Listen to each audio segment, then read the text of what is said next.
computer problems, though. I was struggling with trying to get. Go see the headmaster, and here, take this slipper take the slipper with you. Well, that would bring me right back to school because I was always in trouble for being late. As nobody would, as would surprise no one. Yeah, actually, one of the so in our school they used to have started off with assembly, right? So assembly would be first 20 minutes, and it would be every day. And hey, I know that sometimes an assembly, when I'd won the last cross country race, they'd be talking about me, having won the last cross country race or whatever, right? And I'd come riding across the in front of the assembly hall. I was always late at school because I didn't believe assembly wasn't the start of school. Assembly was a nonsense complete. And I told this to the headmaster, and he's like, I can't say anything. You're not wrong. I said, have I ever been late for a class? No.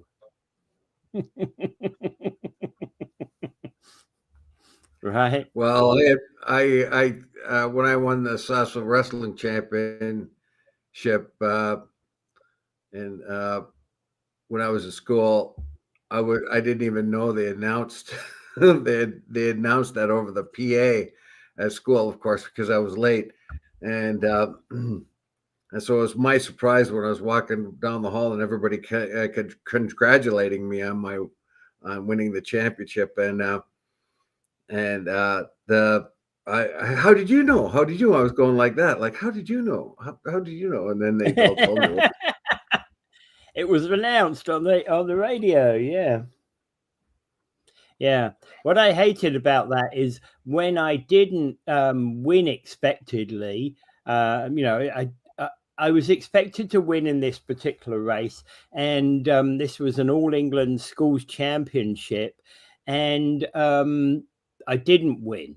And the local press were didn't come and ask me at all. They wrote an article by somebody who was somebody who didn't even know me. Yeah. I was really angry at them. I was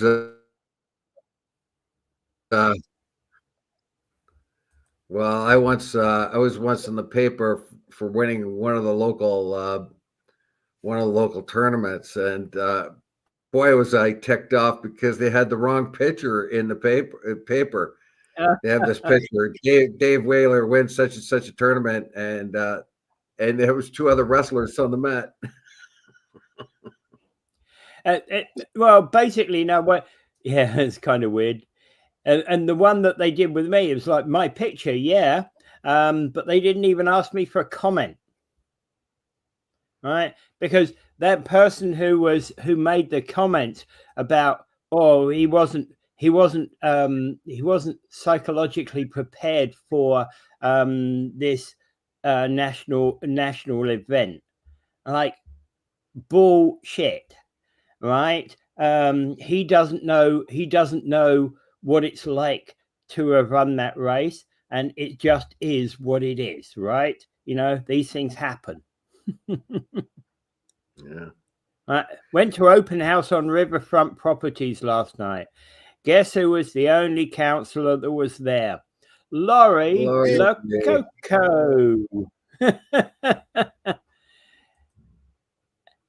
Look, I talk about somebody that takes her job seriously. Seriously, I want her to be the prime minister. Crying out loud. She would show up even if you were opposed to her.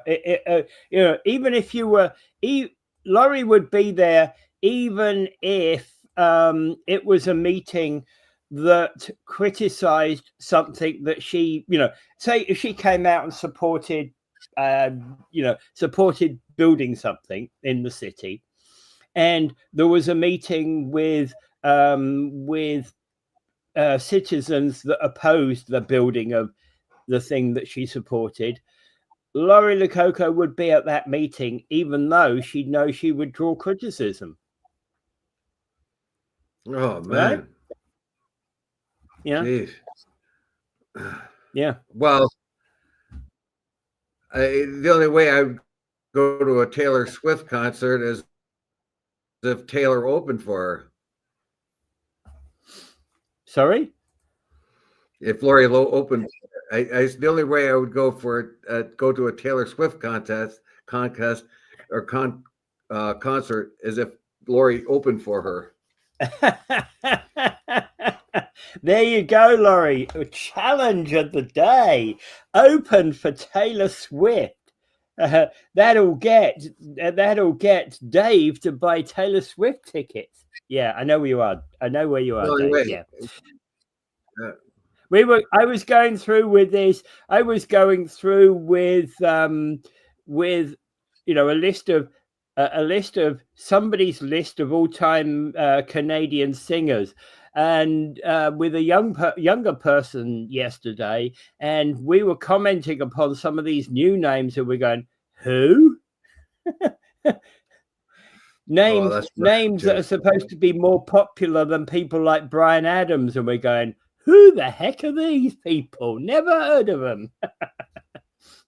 Yeah, that's where I am too. I've I'm not really up on popular music, basically. Yeah, it's all made by machine anyway. Like they have. Mike's saying that it's remarkable that only one of the city councillors cares. Yeah, it's down to only a few in almost any city, and we're going to be talking about the urgent care in a minute. We're going to be talking about the urgent care in Port Colborne, and there's been one voice that's been sounding out about that, and that's Bob Butters, the regional councillor there, right? Yep. Yeah, I just finished reading that. Yeah. You know what I mean? Yeah. Yeah. All right, let's move over to that. Protesters saying there's one thing I'd just like to lead with. Yeah, just with it's very interesting. If you go on YouTube, you can find there's a couple of videos out there where they scan they show all the different reports over the time of the mainstream media about how great a guy Joe Biden was, because he will not put his son above the law, and how we do compare that to the Republicans, where the Republicans have always said Donald Trump would not have been persecuted in the law courts as he has been if his name hadn't been Trump. And now Biden says, well, he for months he has emphatically said he wouldn't pardon his son, and now he's given him the most sweeping pardon in history. And and it's very interesting to see all these MSM or ABC or whatever, all these talking what heads going on and on about what is above and how he's just, and how he's relying on the justice system to be fair to his son, and then finally do exactly the same thing as the Republicans have been saying all along, that the courts have been politicized and there's no way Trump could get a fair trial. And that's exactly what Biden has said. And it's just very interesting how every one of all these news agencies had been completely and utterly duped.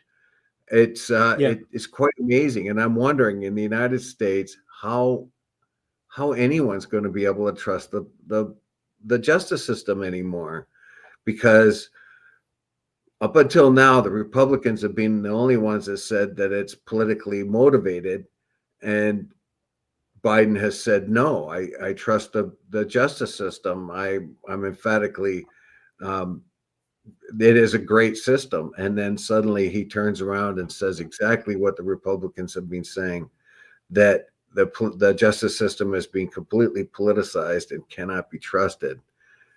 I found that to be well, it's going to be a terrible. It's good. The Dems are going to be in really bad shape. They've been humiliated by this, and they all look like hypocrites now. It's amazing. But I think that the news agencies are going to be feeling very betrayed by the Democrats because of this. They've spoken often and over and over again how Biden is a different animal, that he is a moral and virtuous man who trusts the justice system, and he is above politics and all that, and yet he's just done exactly the same thing. Yeah. Right. Okay. I put that up there for display. I'm not really going to comment upon it, as I've done with Mike's comments so far. Moving on. So protesters are saying that urgent care is still needed in Port Colborne even after the new hospital takes its place in 2028. In the new year, the councillors in Port Colborne are going to have to decide about purchasing the existing hospital site for a nominal fee. And that purchase is going to be contingent upon the contribution the city makes towards the Niagara Falls hospital build, and similar to the deal that's being made currently by the city of Niagara Falls and the GNGH site once that is decommissioned. Yes, it's well, basically, urgent care is still needed, and they're talking about, in the article, they talk about, people, old age pensioners, and people who might have difficulty getting to urgent care, families and children. When they mentioned children, that kind of made it a little bit more poignant to me, because really, seriously, you don't want to have you want emergency services immediately for children if you can. You don't want any kind of tragedy happening. So I don't know how they're going to resolve this. What they're doing is, with the old hospital, basically, is a fact. Well, we have a compromise here. We're going to take that old hospital and fill it up with doctors, so that Port Colborne will have doctors, and that's a good use of the old hospital on the surface, but it still doesn't. What it does, it means more medical services for people in Port Colborne, but does not address the issue of urgent care. And Port Colborne and places like that are too far away from the new hospital. The consequences of that, I don't know. Like, how can we resolve that particular issue? Is there nothing we can do to have some sort of urgent care down in Port Colborne or anywhere else that need it, closer to where people need it? Yeah.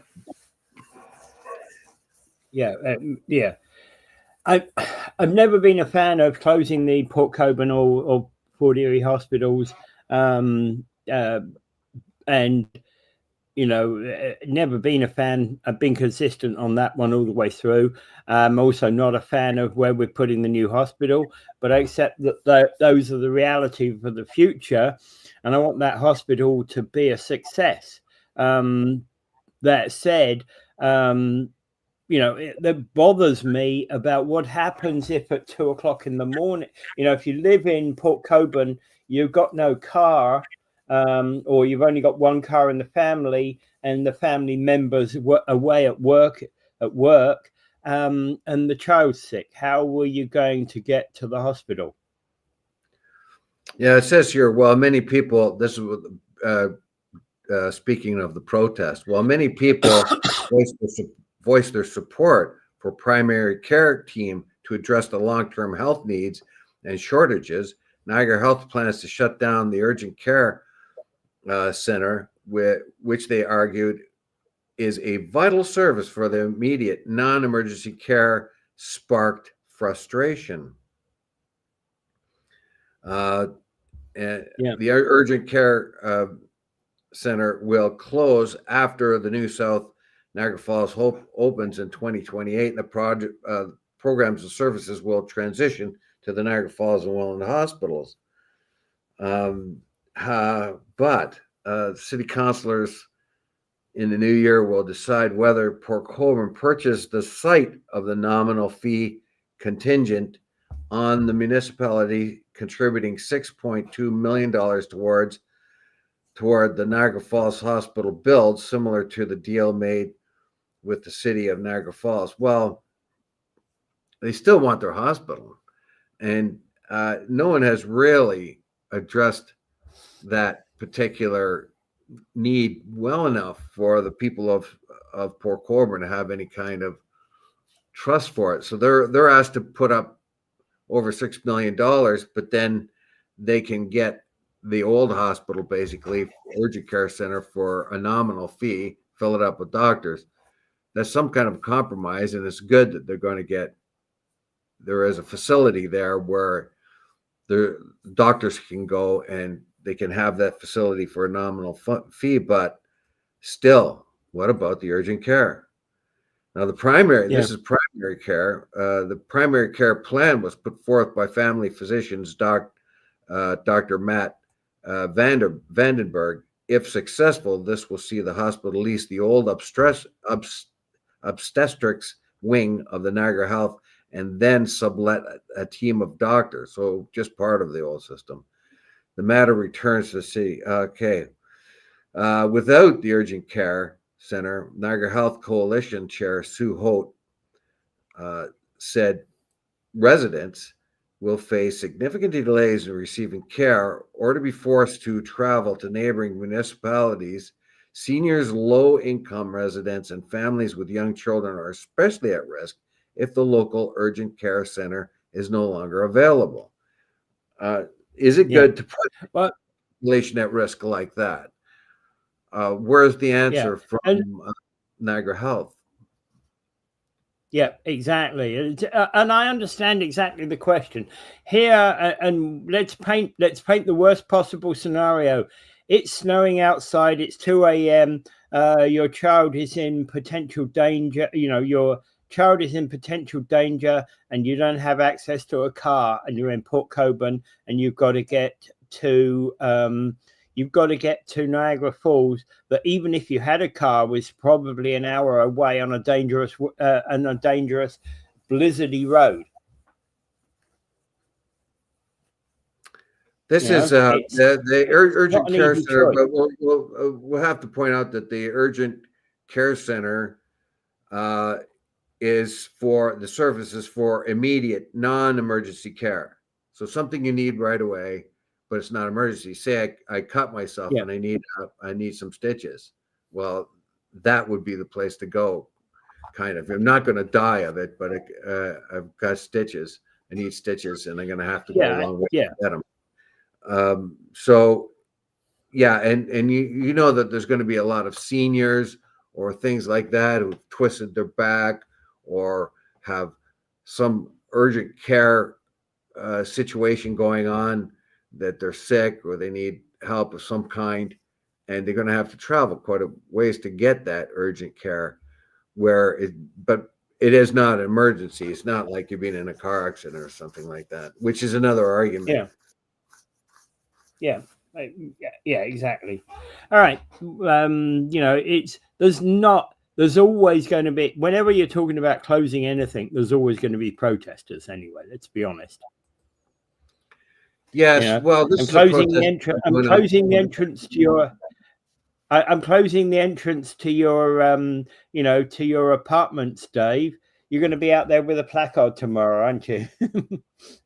Well, there are protests and there are protests, of course, and this is this is a worthy protest. Let's put it that way. I don't really see. I really don't see a solution, though. Do you? Do you see a solution? Because it's a money thing. It's a money thing. They've trying to centralize medical care to make it more efficient, more cost effective. However, if you centralize it in one place, some other place is left out because they're so Yeah. far away. And that's a problem. That is a problem, how you centralize it and don't leave somebody out. Right. So what is the solution? So on one hand, you're going to ostensibly, or the argument is we're going to save money, make things much more efficient by making a hospital centralized, a big unit where everything is between the Welland Hospital and the new Niagara Hospital. Everything will be lovely and peachy keen because we'll have everything there. Yeah, so that's the argument for that. It is much more efficient. It's a better way of spending money. But on the other hand, you have people that are too far away from it. There's what kind of intermediate steps can you take? There has to be some sort of urgent care that's more accessible to people, particularly the ones they mean, like seniors and children. You certainly want to have those facilities for those two demographics. You know, you don't have absolutely. to, imagine a kid like me who maybe have cut themselves and had a pretty gaping cut, needs stitches. And you could have gone to a place that was close by, but now you got to go to quite a farther way to get attention on it. I mean, those are just examples, and sometimes there's something wrong. And a lot of these issues cause a lot of pain. If you are in a lot of pain, let's say you've done something to your back and you're in a great deal of pain, and you have to travel quite a ways in a state of pain to get there. I'm not so sure, but we'll see how it goes. I don't think there's any plans to mitigate that situation right now. They're going to close it, and that's all there is to it. Yeah, I know. And there's always, and it's, as I said at the beginning, whenever you close something like this, you're always going to get protesters. Okay. Moving on, there's a question about whether food banks will be forced to cut back the amount they can provide to hungry families. It hasn't happened yet, but this has been a long time in the speculation, according to this article. Yes. Well, I can get these articles up now. All this morning, I couldn't get them to review them before the show. I have read them, of course, before, but I couldn't review them. And but less food handed out hasn't happened yet in Niagara, but it is happening in other places. The food urgency is just growing, and we may be at a situation where the amount of food that is given to recipients is not going to be the same as it used to be. That is that's kind of ominous. So you're hungry. I'm going to give you enough food so that you aren't hungry. That's what Project Share says. But what they're saying is you're hungry, so we're going to give you enough food so you're not so hungry instead of, satisfied, which bothers me. Also, it means that if you're going to be giving somebody less food, you'll be giving them less expensive food, maybe not quite as nourishing as the food you were able to give to a family. This is well, they're basically, of the 1,200 food banks and hunger relief programs across the province, they're saying that the number of people who access food banks in Ontario surpassed 1 million from 2023 to 2024, and is a 25% increase from the year prior. That's terrible. That's like 1 out of every 14 people, isn't it? Yeah. Ontario's got about 14 million people, and 1 million of them are lining up for food. Yeah. Yeah, but remember, what it's saying here is that's not that's not necessarily people that are going into the food bank every week. That is, many of these food banks will actually have programs whereby a person can come in if they're in need and get food. But if you go back a second time, then you probably will have to actually fill in questions. You'll have to answer a questionnaire, get everything, get registered on the system. Yeah, it's important to note too that one of the things that we talked about Lori Lococo a little bit, but she had mentioned earlier on about when the Niagara Falls University, one of the spillover effects of having a lot of students in town, we find a lot of students going to places like the food bank and the soup kitchen to save money. What they do is evidently students will come into the country, do try to get some work. They get some work, and instead of spending the money they have for school and residency and food, they'll take the money they have for food and send it back home, and then go to the Project Share or go to soup kitchens and other places like this. Or go to the Salvation Army and get coats and boots and things like that. Because they're free and they have the money, but they want to save money. So that's what they do. So it seems very logical in their mind. Well, here's free service. I'll take advantage of it. They don't get the idea that this is for people who are in poverty. If you can afford the food and the boots, you don't use it to save money. And that may be putting strains on our system. And I don't know if the vetting process for these places, usually they don't ask any questions. They don't want to embarrass their No, I clientele. think if you appear once or twice, they won't ask you questions. But if you're a regular person who's going to be back again and again and again, they want to be able to get your your details as to why you're needing the support of the food bank. Well, it already, yeah. So, but we find that this is happening, and Lori mentioned it, that the strains on the system, our normal Project Share, Salvation Army, and other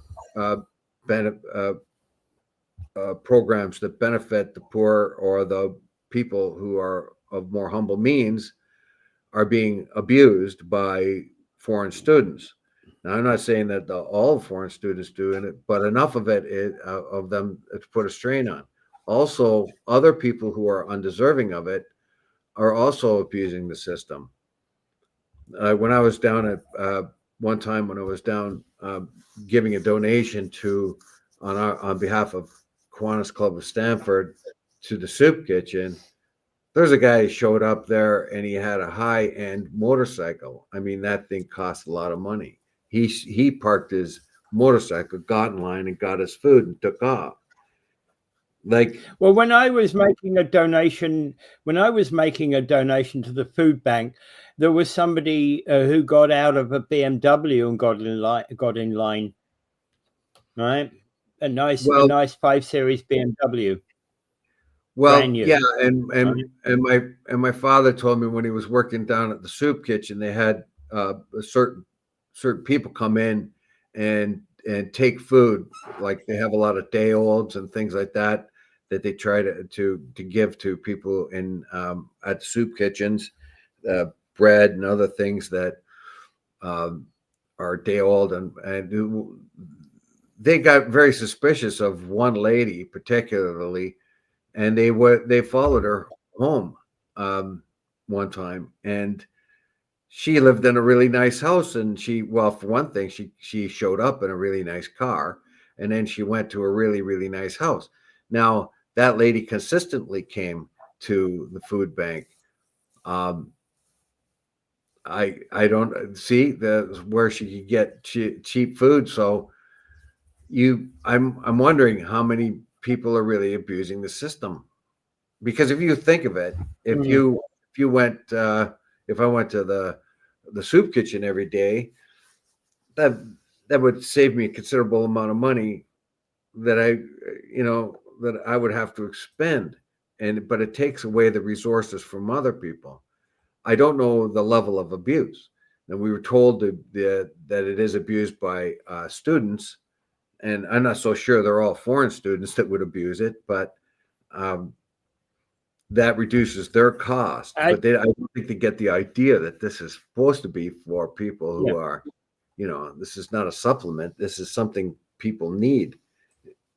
So part of the problem, I would think that if they have to reduce the amount of food they give each person, the first thing they're going to have to do is make sure that the people who are getting it actually really need it. Yeah, and I've never ever been to the soup kitchen or to the food bank in my life, but there's probably times I was probably due it. What? Right, when I was needing of the donation from the soup kitchen, feeding by the soup kitchen, or getting something from the food bank. Right, there have been times when I've been, in that position, but I've never been. And Chris says here, perhaps these people you met are spiritually poor and need love and connection as much as a poor family needs food. Well, that's another dimension possible. On that. There is that aspect too. Sure. Yeah, that is possible, distinctly possible. And we live in an increasingly uncaring world, don't we? We do, we don't. It seems like the isolation people have these days is a little bit different. Like in the day when you had a family member that was in need or struggling, your cousin, your uncle, your aunt, or something, the rest of the family sort of helped. I think the family connections are diminishing. People live more afield. Your extended family is no longer very close to you in many cases. So you're kind of alone. I think that's part of the problem too, where the family would normally have helped the other family member. Less and less of that is happening. So Betty was saying she was CEO of a Women's Against Poverty Coalition, funding from Health Canada 5 years ago, and did a lot to help a lot of families with homes too. But it seems that it still seems that help is done differently. Yeah. But that full thing that Chris was talking about, handing out food, might not be enough.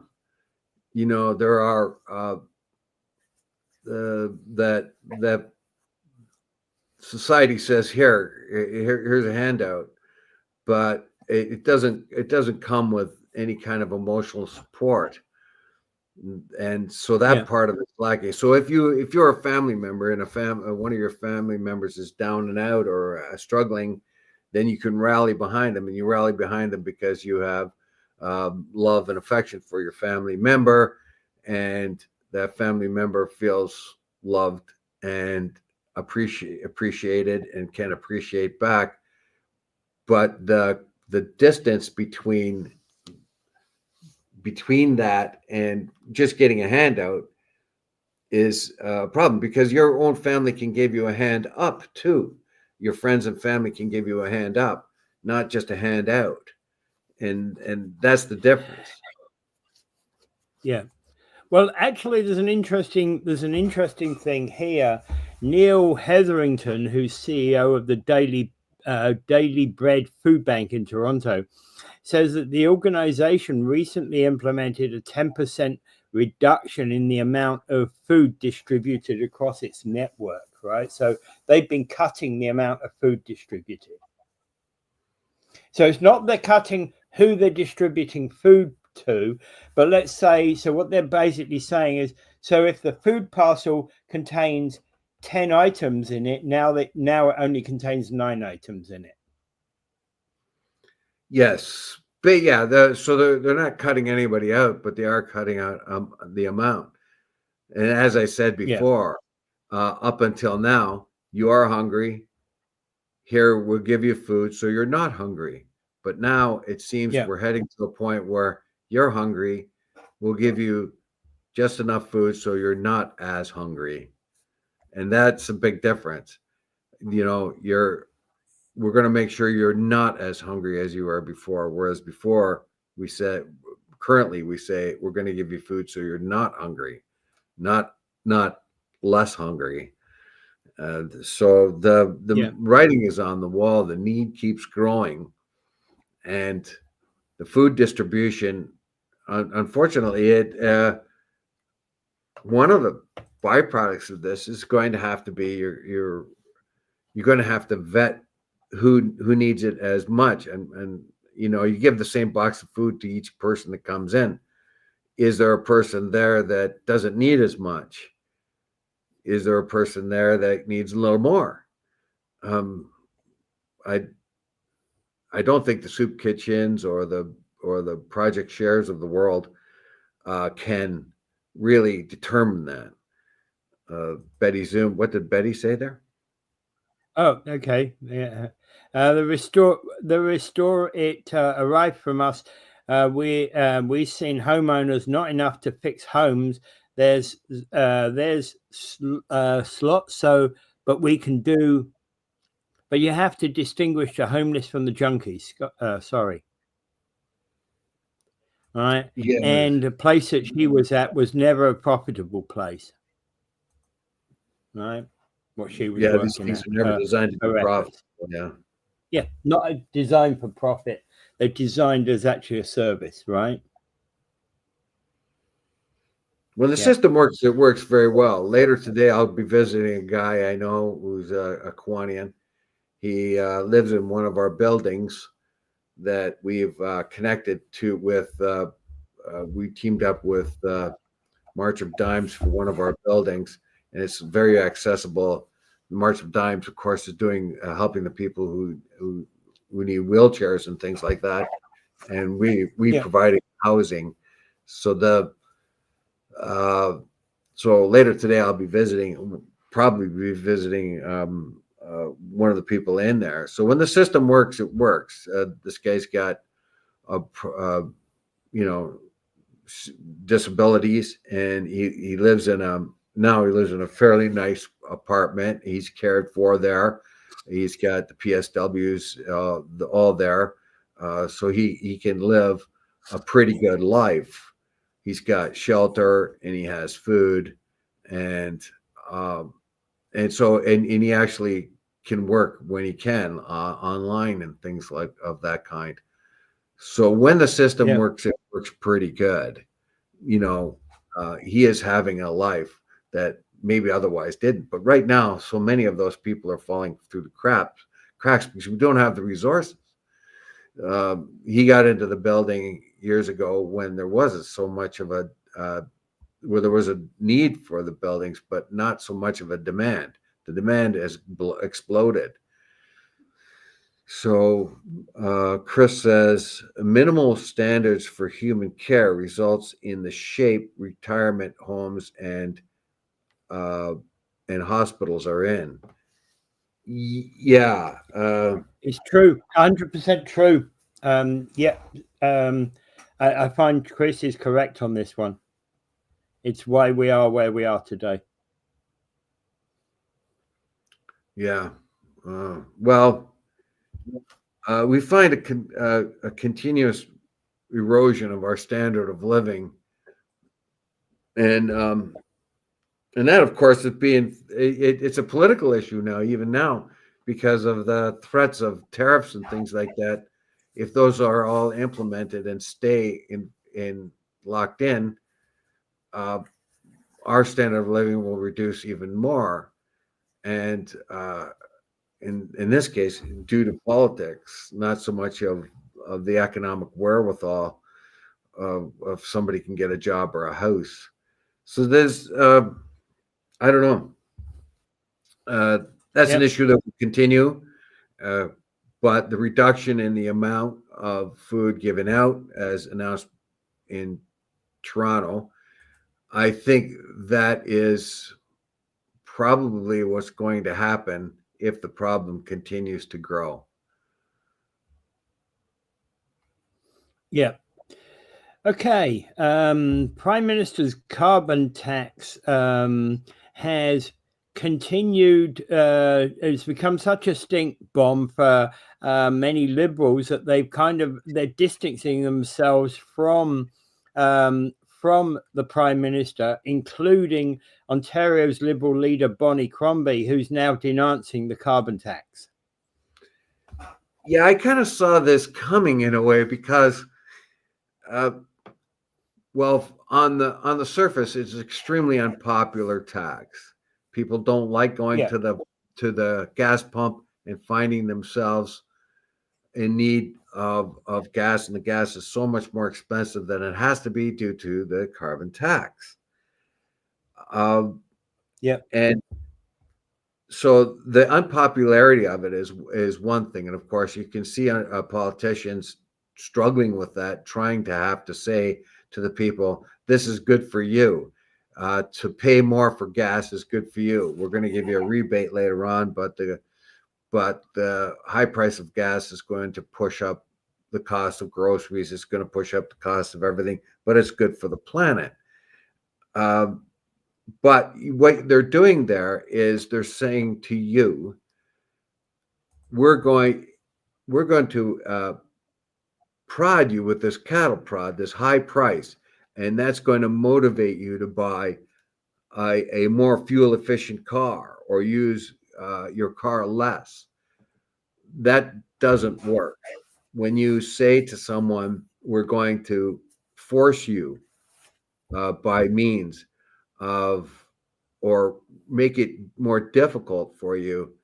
But what it doesn't address is for those same people we've been talking about, somebody's got a clunker, a 2008, and he keeps it going because he needs to get to work, right? And he's struggling. The reason why he's got a 2008 is because he doesn't make much money. And he goes to the gas station and he has to pay a lot more money to put the gas in the car because of the carbon tax. And that is supposed to motivate that person to buy a hybrid or an electric car. Not going to happen, is it? Somebody has to pay more for their gas bill when they're heating their home, and their home needs more heat because it's an old home and the windows are leaky and the insulation isn't good. But the reason why you're living in that place in the first place is because that's the place you can afford. You cannot afford to fix the windows, can't afford to put more insulation in. But what does the government come along and say? Look, we're going to make you pay more for this heating gas to motivate you to get your windows fixed and your insulation done. But what they don't say is, if you can't afford it, tough on you. So when you try, and in fact, actually, if you wanted to motivate people to change their systems, to put heat pumps in, or to add insulation into older homes and this sort of thing, you'd likely put programs in place that would encourage people to do that, right? Yeah, and she comes out, she's a liberal, and she comes out and says unequivocally, it is wrong. I'm not here to tell.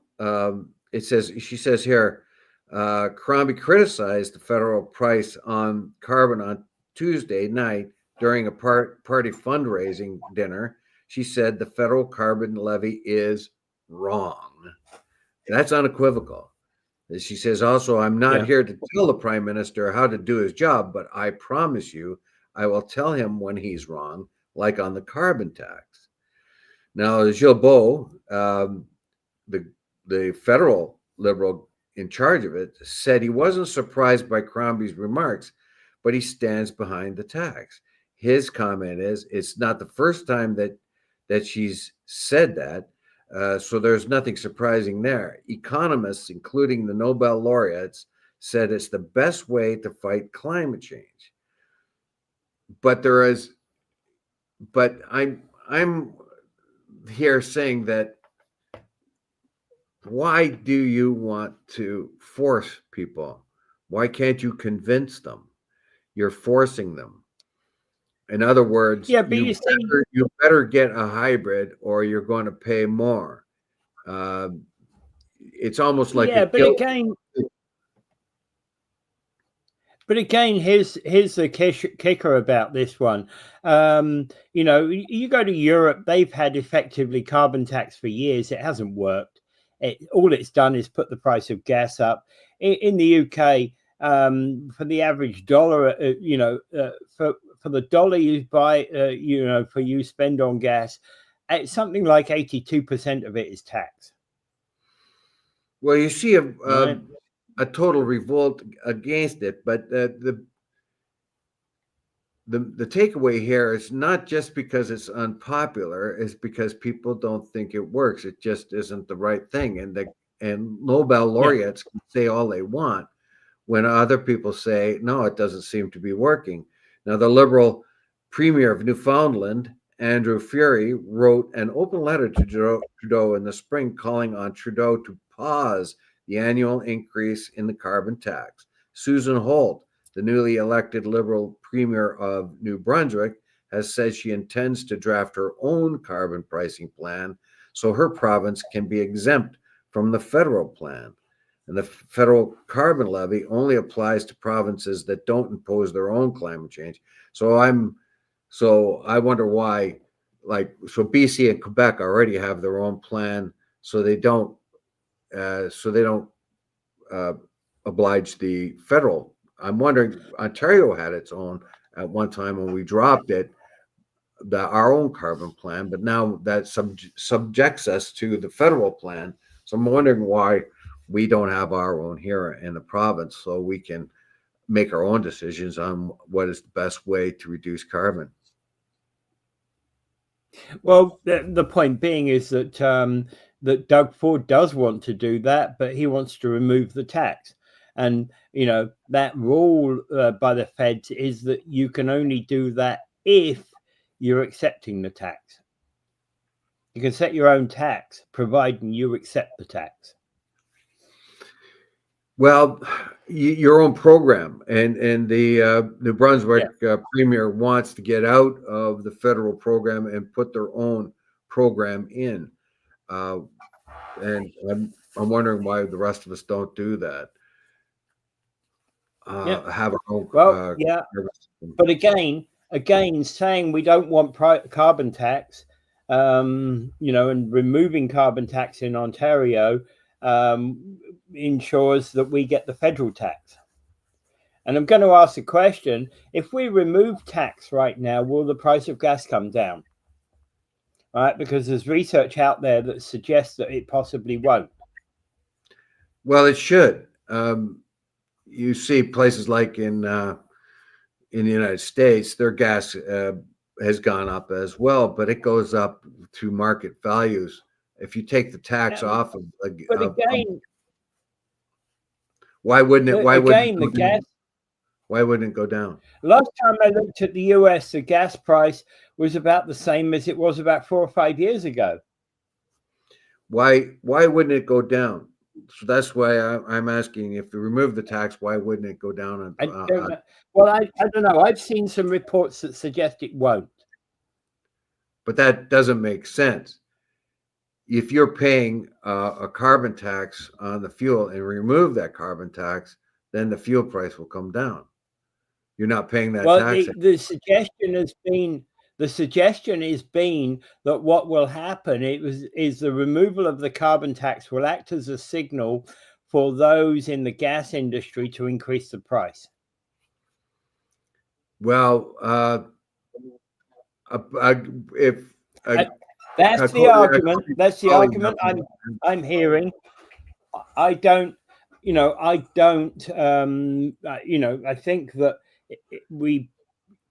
and the thing is that, hey, what also is being suggested is that yeah, we might take 20 cents off the price of a price of gas for right now, but if we cycle them forward about 6 months, we'll probably put 20 cents back on the price of gas. Well, the price of gas is determined by the price of a barrel of oil and and the taxes that are put on it. So the industry itself sets that. I don't think they can abuse the system. Well, they do abuse the system when they can, of course, but there is a set amount that they can raise it. They're not going to say, okay, now you're paying $1.50 for a liter of gas. If they take 10 cents off or 15 cents off because of the amount of taxes on it, now we can raise our prices 15 cents and make more profit. I don't think that would go down very well with any government. Yeah, no, I'm just repeating what I've heard, Dave. Right? That was Yeah, the reason for my comment. Was not in relation to anybody. It was just a repetition of what I'd heard. Well, yeah, that's the suspicion that the oil and gas companies will now take advantage of the tax being removed to rise their prices. So you're still paying $1.50 now instead of the government getting the tax. Exactly. The oil and gas company. I don't think that'll happen.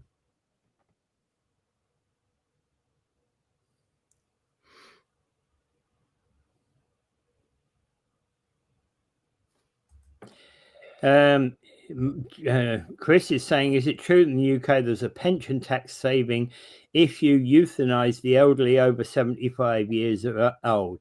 I've never heard that. No, I've never heard that. Never heard that at all. Of course, you might be referring to the UK making it legal for euthanasia. That has kind of put quite a few shockwaves through the system. Ourselves here in Canada, what has become shocking to a lot of us is that your mental health issues can qualify you for euthanasia, which is shocking to me. That these people are not in any physical distress or are not going to die anyway. You can understand if a person is dying of cancer or has Lou Gehrig's disease and will face a long and suffering death, that they may decide to be euthanized. They may say, okay, assisted suicide. As a matter of fact, I was talking to someone a couple of days ago that is considering that too, because of the expected long. Well, I would say health. I would say that if you've got cancer, sorry, Dave. Go ahead. Well, I was talking to a person recently that's considering assisted suicide for what will be happening in the long run, a long, a painful demise. So that was a little bit shocking to me, but I could understand where that person was coming from because of what is coming in their life, and that may be a better option for that person. So, but I get that. It had to do with a long, painful process coming forward in her life. I get that, and I've also been a long time supporter of the right for the euthanasia, but I'm also believe that it should only be for physical ailments, mental. You've got to be in your right state of mind when you actually make the decision, and but I've also believed that it needs to be medically supported and it needs to be judicially supported. Yeah, right. It is the slippery slope argument is a real argument here. When you, I once was when I worked in Welland Hospital, one of the head nurses there, that was back in the 80s, and one of the head nurses there said that uh, euthanasia will be a thing going forward. And I'd say, why? Why would it be? And she says, well, look around you. And the whole wing of the hospital was full of people who were just in a state of advanced dementia, and they were very, very physically strong. So they lived each day in a, as one of the women was there, lived every day in a state of extreme fear and terror. She was afraid of everything. That was her dementia. She was, every time she woke up all day long, she was frightened of everything, but she didn't know why.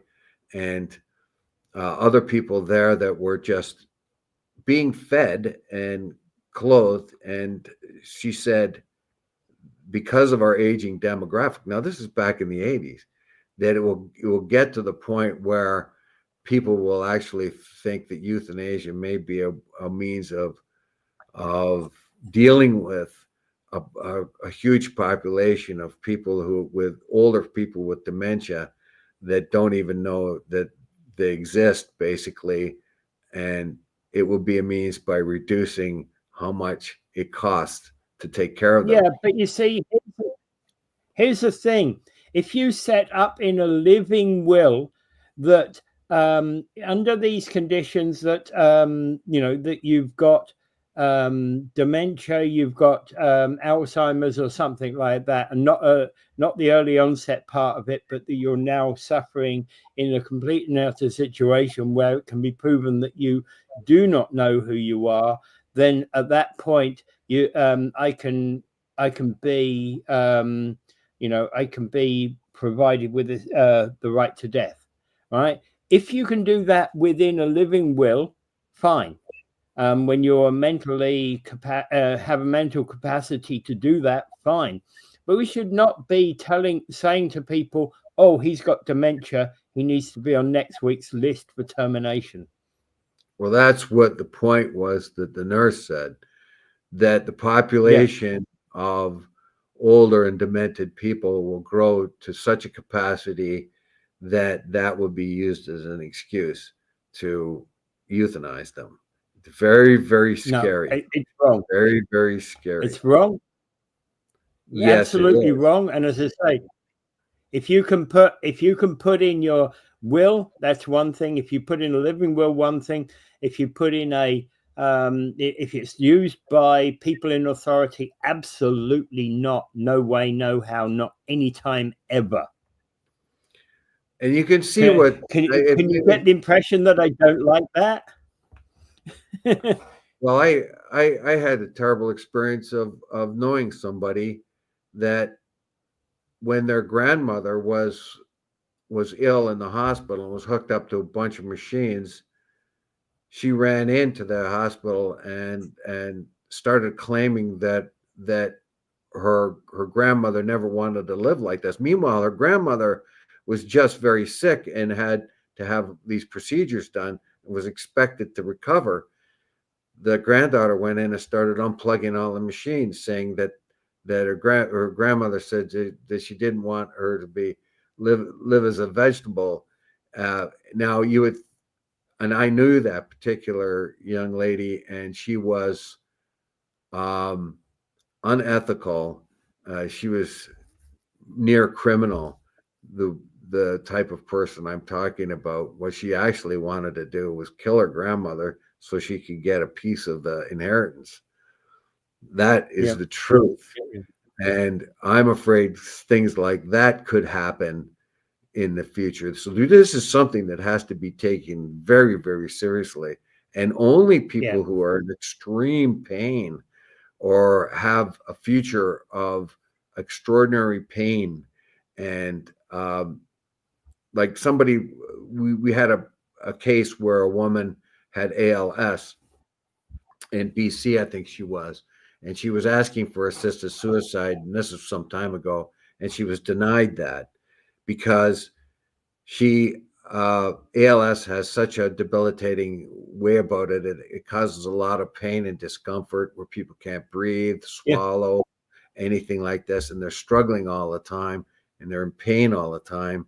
And she wanted to switch that off as a means of relieving her own pain and discomfort, knowing that she was going to die. She wanted to pick the time rather than go through all this, uh, and also as a relief for her family who had to witness all of this. Now that you would think is okay, you can say that is a good way. But if somebody comes in and says, "I have mental health issues, I want assisted suicide," well, the whole idea that they had mental health issues may be the thing that made them think that they should remove themselves from the planet rather than treat the mental health system. Like, so there are areas where euthanasia is like the slippery slope, and that is the Yeah. thing that Oh yeah. most people fear about euthanasia. It has Yeah. if I think mhm. it is a slippery slope. That's for sure. Yeah. Okay. So one thing before we wrap up the week, I just want to read the headline. Mexico announces its largest ever fentanyl seizure in history. Are they doing their part to actually impress Trump that they don't need to have sanctions on them? Well, That's my question. as I said a few days ago, Trump is the one that's going to dictate policy. Like when Trump came in, suddenly there was a flurry of activity of increasing border security in Canada. That's what Canadians did. Um, the the Mexican government suddenly found out this big bunch of fentanyl that they could hit. I think they knew about it all Yeah. along, but they had to Oh, probably did. demonstrate to Trump that they're doing what they're supposed to do. They also restricted the amount of people in caravans trying to hit the United States border, so they beefed up some of their security there. Trump is the one that's going to increase the security of his own country, come what may. And the fact that the Mexican government suddenly found a bunch of fentanyl that they could bust, the largest ever, tells me they knew where it was all along. And Yeah. there's a lot of corruption in Well, that's Mexico. exactly my point. Yeah, that's exactly my point. They knew where it was. They were tracking this system. They just needed, under this situation, they needed to actually announce to Trump, you see, we're on top of it. And he's You know? got a point too, because the Canadian system is now considering the use of drones along the border. And I was shocked. I was thinking, you mean you don't already use them? That was I would like, have thought you would. yeah, I would have thought that that was already part of the system. I mean, it's such an easy and obvious way in which to monitor the vast borders we have with the United States is with drones. You can have thermal imaging drones that can see people trying to make it across the border here and there. Yeah, and it's not the guys who make the wrong turn and end up down in North Dakota or something. It's the guys, it's the people who are deliberately trying to flout the system. Yes, and it seems to me that the Canadian government suddenly beefed up its border security and has not used drones yet. It seems to me They that should have been using Trump drones was for right. years. Yeah, well, it seems to me Yeah, that Trump was right, that we're not really doing as much as we possibly can. yeah, And yeah. We and should have been using drones haven't for drones years. been why haven't drones been Yeah, used? Like, it yeah, seems to me yeah. the obvious Absolutely. answer. Yeah, yeah, absolutely. We just got to ask that question: why haven't they been used in the past? And it's just anyway. Well, one of the Yeah, reasons why exactly. And so Trump can can say these things is because sometimes they're true. If he started to make accusations that were clearly false, then you can point that out. But he isn't. He's saying that you're not doing what you can do to stop illegal immigrants and fentanyl from coming over the border. Yeah. And I think, Dave, we're going to have to leave it at that point. All right. Right. Pray for peace, everyone. That Gaza thing is really like they killed 20 people in a safe zone the other day. And the U.S. government just keeps saying that there's Amnesty International has come up with a report saying that quite definitely this is a genocide happening in Gaza, and the U.S. government is probably the only one in the world that is in denial of that, saying that they don't agree with Amnesty International. It's just amazing to me how hypocritical they can be. Anyway, pray for peace, everyone. Without further ado, I bid you adieu. Have a great weekend.